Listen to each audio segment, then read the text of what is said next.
నమస్కారం. ఈరోజు న్యాయవాదుల సంఘం కదిరికి సంబంధించినటువంటి ఎలక్షన్స్ జరిగాయి. ఎలక్షన్స్లో బార్ అసోసియేషన్ ప్రెసిడెంట్కి, తర్వాత బార్ అసోసియేషన్ వైస్ ప్రెసిడెంట్కి రెండింటికి మాత్రమే కంటెస్ట్ ఉంది. మిగతా జనరల్ సెక్రటరీకి, తర్వాత ట్రెజరర్కు యునానిమస్గా ఎన్నుకోవడం జరిగింది. ఈ ఎన్నికల్లో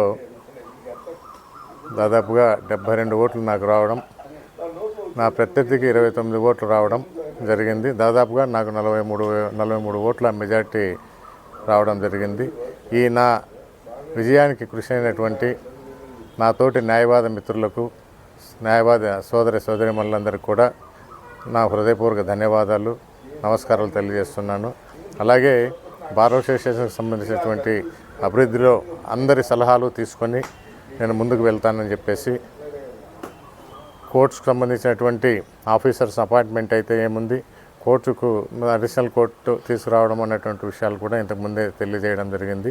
వాటికి కూడా ఎక్కడి నుండి ఎక్కడికి తీసుకెళ్ళాలి అన్నటువంటి విషయాలను మా బార్ అసోసియేషన్ మెంబర్స్లందరినీ సంప్రదించి వాళ్ళ సలహాల మేరకు నేను ముందుకు వెళ్తా అని చెప్పేసి, మరొకసారి ఈ విజయాన్ని నాకు చేకూర్చినటువంటి సోదరి న్యాయవాదులందరికీ కూడా నా హృదయపూర్వక నమస్కారాలు, ధన్యవాదాలు తెలియజేస్తుంటున్నాను. థ్యాంక్ యూ అండి.